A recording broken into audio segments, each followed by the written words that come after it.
Now, migration is making the housing crisis worse, and that's according to Tory MP Neil O'Brien.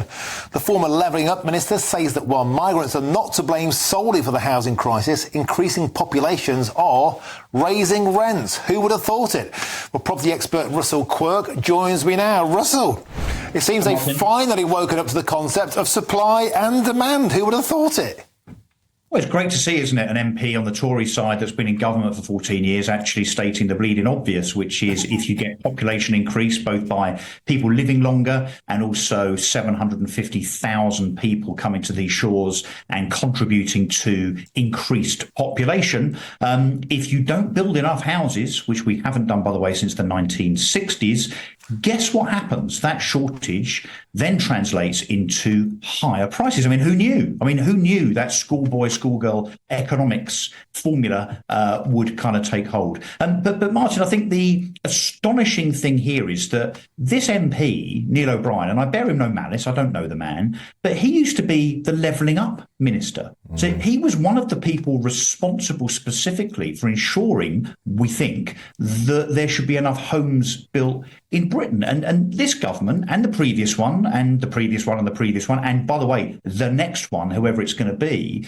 have catastrophically failed to ensure that enough housing, whether it be what I call retail housing, so housing that gets sold, or whether it's council housing, whether it's social housing, whether it's affordable housing, that enough is built to furnish the population of this country. And for these Tory MPs, including Michael Gove the other day, by the way, saying, well, actually, I think if we don't provide enough housing for our young, we might disenfranchise them democratically. Yeah, no kidding. But it's your fault. You've been in power for 14 years, you muppet.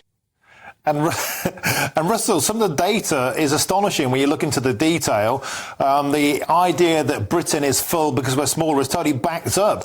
In the UK, 38% of households spend more than 40% of their disposable income on housing versus 25% in the Eurozone. And the most astonishing piece of information here for me, Russell, in London, 67% of households are headed up by somebody born overseas.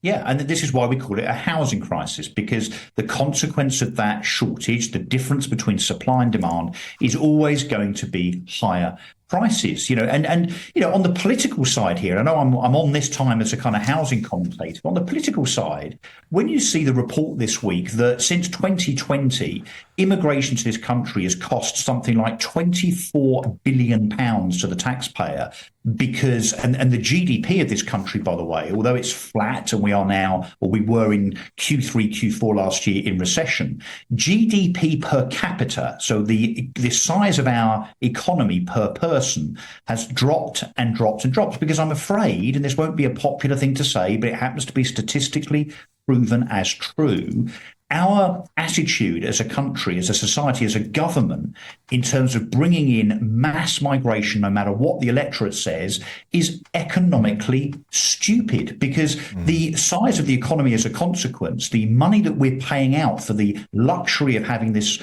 wonderful cultural integration, Martin, that is kind of being forced upon us against the will of many in the electorate, it simply doesn't add up economically, let alone the housing. What are we doing?